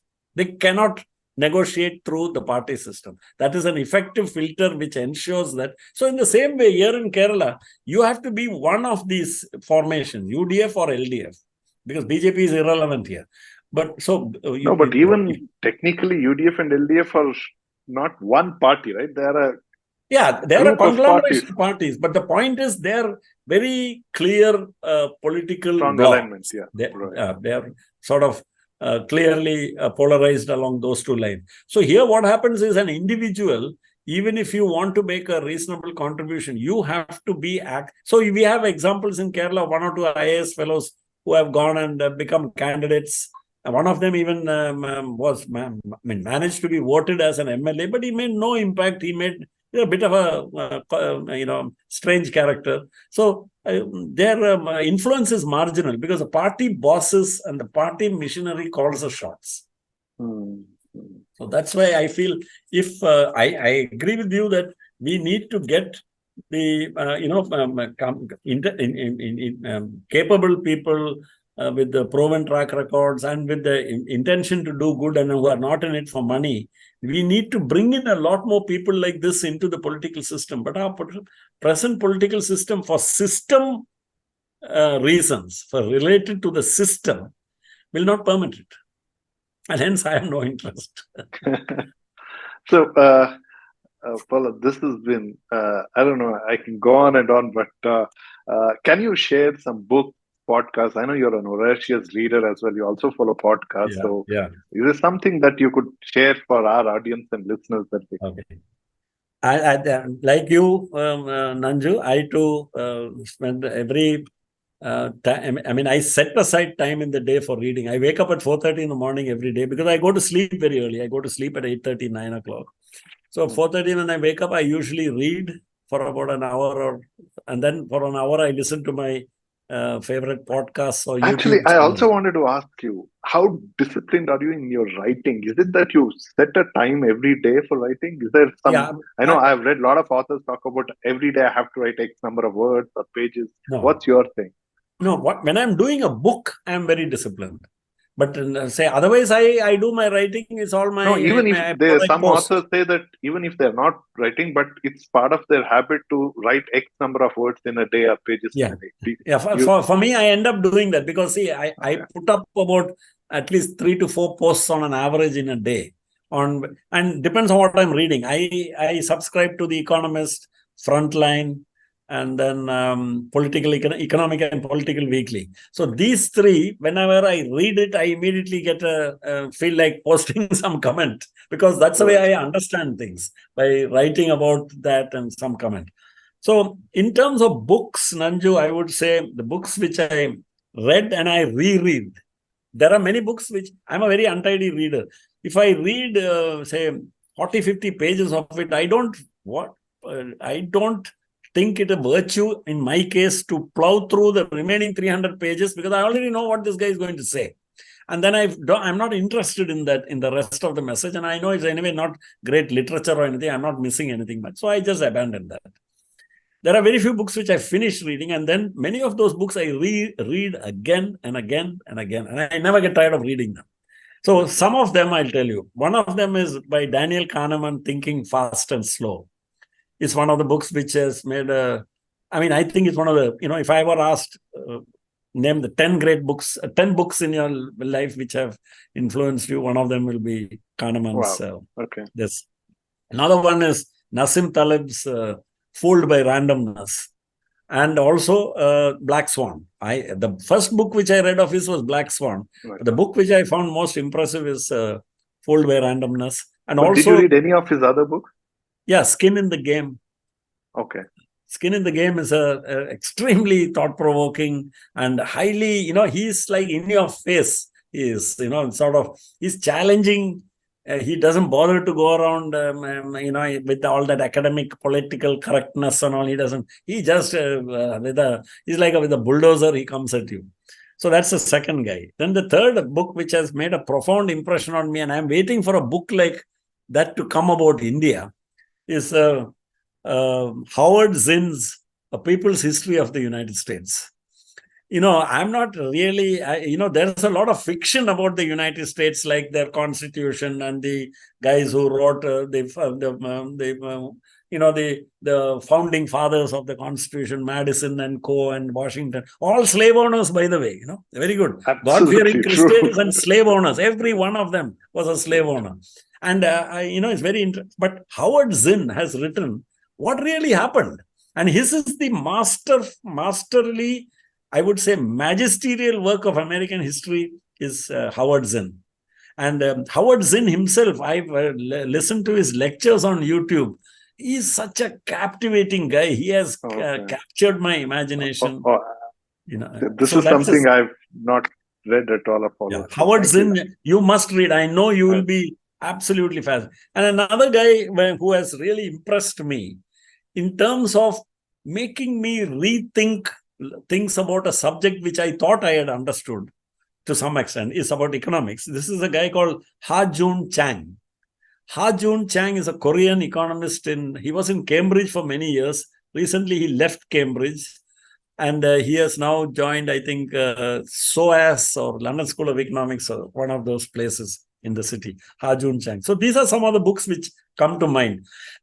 I enjoy reading fiction, but I'm very, very choosy about the kind of books which I read in fiction. I like well, tautly written whodunits. So I am, for instance, I can't call Graham Greene a whodunit writer, but Graham Greene understands this thing about the thriller genre. He is probably the greatest. Eric Ambler is another great writer. Then I like people like, Ian McEwan's, this series of the crime thrillers based in Edinburgh. There's this Inspector Rebus is the main character in that. And I've got there are every single book. In fact, I used to tell Winnie she used to have a second-hand bookshop in Brigade Road in one of the lanes. Correct, Church Street. Bookworm or something it was called. So it's still there. She used to go there and buy for me because these books are all out of print. So you can't get them in any bookshop. So these are the kind of things. These are the books, Nanju. Podcasts and all that, I discovered actually thanks to the pandemic. Because before the pandemic, I never really spent too much time in front of the computer unless I was writing something. I never liked reading or anything on the computer. But when we were stuck at home for 1 year, we had to do something. So that's when I discovered the world of podcasts and YouTube channels. There I've listened to people like, I want to read, this is on my bucket list, John Mearsheimer, who is a great political scientist, one of the great authorities of geopolitics. Then Hajun Chang I've listened to. Yanis Varoufakis, I have listened to him and read his books. A leftist, Marxist economist who was briefly the Greek finance minister and who resigned when rather than accept European central bank conditionalities and all. Great guy.